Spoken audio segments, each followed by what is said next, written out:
இதான் அதில் இருக்கிற பிரச்சனை. கூலி படம் நல்ல படமா கூடாத படமா?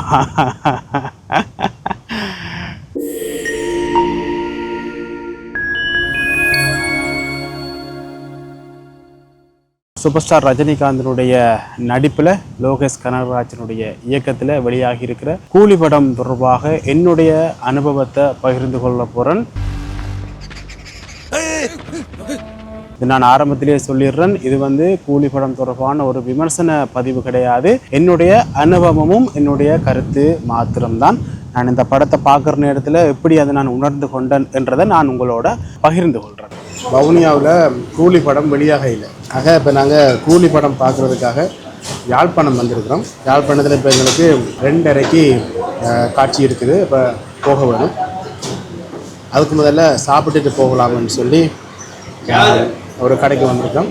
யாழ்ப்பாணத்துக்கு நானும் என்னுடைய நண்பரும் போயிருந்தோம். படம் பார்த்தோம். படம் பார்த்து கொண்டு போகக்குள்ள எனக்கு அந்த படம் 2 மணித்தியாலமும் 50 நிமிஷமும் நல்ல சுவாரஸ்யமாக இருந்துச்சு. நான் படத்தை உண்மையில் என்ஜாய் பண்ணேன். படத்தில் வந்த ட்விஸ்ட் அண்ட் டேர்ன்ஸுகள் நல்லா இருந்துச்சு. குறிப்பாக சொல்லணும்னு சொன்னால் சூப்பர் ஸ்டார் ரஜினிகாந்தனுடைய அந்த ஸ்க்ரீன் ப்ரெசன்ட் உண்மையிலேயே அட்டகாசமாக இருந்துச்சு.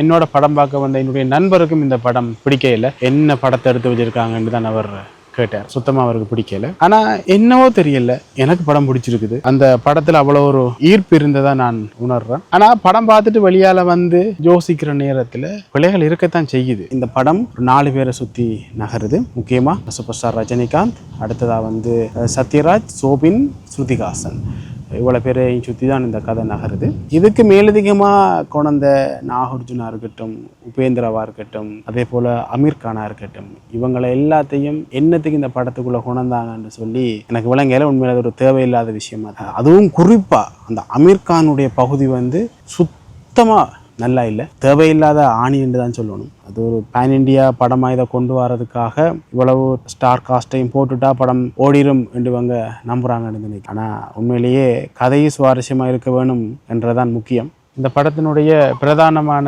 வில்லன் யாருன்னு சொன்னால் சோபினை தான் சொல்லணும். சோபின் உண்மையில் அட்டகாசமாக நடிச்சிருந்தார். அவருக்கான படத்தில் கிடைச்ச பகுதி நிறைய. நான் அவர் தான் பிரதான வில்லனாக பார்க்குறேன். ஆனால் படத்தில் பிரதான வில்லனா நாகார்ஜுனை காட்டியிருந்தாங்க. அவரை நான் ஒரு பிரதான வில்லனா பார்க்கல. சோபினுடைய கதாபாத்திரம் அவர் அதை நல்லா செஞ்சிருந்தார். அதுக்குள்ளேயும் சில யதார்த்த முறைகள் இருக்குது. ஆனால் இதுதான் எனக்கு இதில் ஒரு குழப்பமாகவே இருக்குது.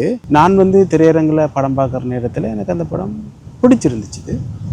ஆனால் அதை நான் வெளியால் யோசிக்கிற நேரத்தில் எங்களை ஏமாத்திட்டாங்க தான், எங்களை கண்ணை கட்டி கூட்டிகிட்டு போயிட்டாங்க தான் அப்படின்ற மாதிரி தான் அதை உணரக்கூடிய மாதிரி இருக்குது. இப்போ நான் இதை நல்ல படம்னு சொல்கிறதா கூடாத படமான்னு சொல்கிறதான்னு தெரியல. இதுதான் அதில் இருக்கிற பிரச்சனை. கூலி படம் நல்ல படமா கூடாத படமா?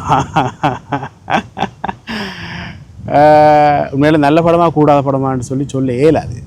ஏனெண்டா அது ஒவ்வொருத்தருடைய பார்வையில் ஒவ்வொருத்தருக்கும் இருக்கிற அனுபவத்தின் அடிப்படையில் அவங்க அதை எடுத்துக்கொள்றதை பொறுத்து இருக்கும். எனக்கு இந்த படம் பார்க்குற நேரத்தில் எனக்கு நல்லா இருந்துச்சு. ஆனால் வெளியால் சில விஷயங்கள் யோசிக்கக்குள்ள நிறைய விஷயங்கள் தேவையில்லாத ஆணிதான். லோகேஷ் கனகராஜுக்கு இவ்வளோ பெரிய ஒரு ஸ்டார் காஸ்ட்டை வச்சுக்கொண்டு எல்லா கதாபாத்திரத்துக்கும் முக்கியத்துவம் கொடுத்து இந்த படத்தை எடுக்கலைன்றது ஒரு கவலையான விஷயம்தான். தமிழில் இதுவரைக்கும் ஒரு படமும் 1000 கோடியை தொடரலைன்றதுக்காக கதாபாத்திரங்களை நம்பாம அந்த பகுதியில் இருக்கிற மிகப்பெரிய நடிகர்களை கூட்டி கொண்டு ஒரு படத்தை எடுத்துட்டா 1000 கோடியை தொற்றும் என்று சொல்லி நம்பினாங்க பாருங்க. அங்கதான் அவங்க பிள்ளை விட்டாங்க. லோகேஷ் கனகராஜ் இன்னும் கொஞ்சம் நல்லா செஞ்சிருக்கலாம் படத்தை. அனிருத்துடைய மியூசிக் படத்துக்கு நல்லா இருந்துச்சு. எனக்கு உண்மையில சோபினுடைய கதாபாத்திரம் உண்மையில நல்லா பிடிச்சு கொண்டுச்சு. அவருடைய நடிப்பு எனக்கு நல்லா பிடிச்சு கொண்டது. ஆனால் அவருடைய கதாபாத்திரம் எழுதின விதத்தில் இன்னும் கொஞ்சம் நம்பகத்தன்மையை ஏற்படுத்தியிருக்கலாம். உண்மையில படத்தில் நம்பகத்தன்மை இல்லைன்றதான் நீங்கள் இருக்கிற பெரிய பிரச்சனையே. படம் எழுதுனதுல தான் நிறைய பிளவு விட்டாங்க. எதையுமே நம்ப முடியாமல் இருக்குது. படத்தில் நிறைய கேள்விகளுக்கு பதில் இல்லை. சில விஷயங்கள் சொல்கிறாங்க, அது ஏன் எதுக்குன்றதுக்குரிய பதில் இல்லை. தேவையில்லாத பகுதிக்குள்ளே போயிட்டார் லோகேஷ் கனகராஜ்.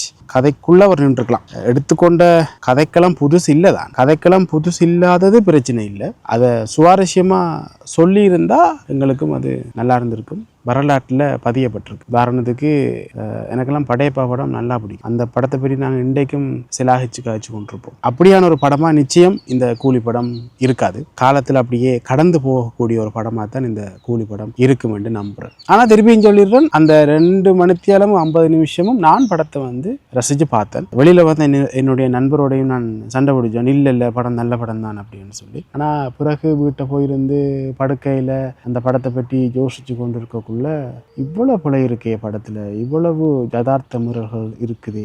ஸ்ருதிஹாசனும் கொஞ்சம் நல்லா நடிச்சிருந்தாங்க. அவக்கு ஒரு முக்கியமான ஒரு கதாபாத்திரம், அது வித்தியாசமா ஒன்றும் இல்லை, ஆனால் அதை சொன்ன விதத்தில் கொஞ்சம் நல்லா சொல்லியிருந்தாங்க. கொஞ்சம் கூடுதலாக தான் எதிர்பார்த்துட்டோம் போல இருக்கு இந்த படம். திருப்பி சொல்கிற விஷயம் தான், அதாவது படம் பார்க்குற நேரத்தில் எனக்கு அந்த படம் பிடிச்சிருந்துச்சு. வெளியால் வந்து அதை பற்றி யோசிக்கக்குள்ள அந்த படத்தில் நிறைய பிழைகள் இருக்கிறத நான் ஆனால் அந்த 2 மணித்தியாலமும் 50 நிமிஷமும் ஏதோ என்ன கட்டி போட்டுட்டுதோ. இதை வந்து எனக்கு ஒரு குழப்பம், இதை நல்ல படம் என்று சொல்கிறதா நல்ல படம் இல்லை என்று சொல்கிறதா என்றதில் எனக்கு ஒரு குழப்பம் ஒன்று இருக்குது. அதனால தான் இதை இப்படி சொல்கிறேன். அதாவது ஒரு கடந்து போகக்கூடிய ஒரு படம் தான் இது. சந்திப்போம்.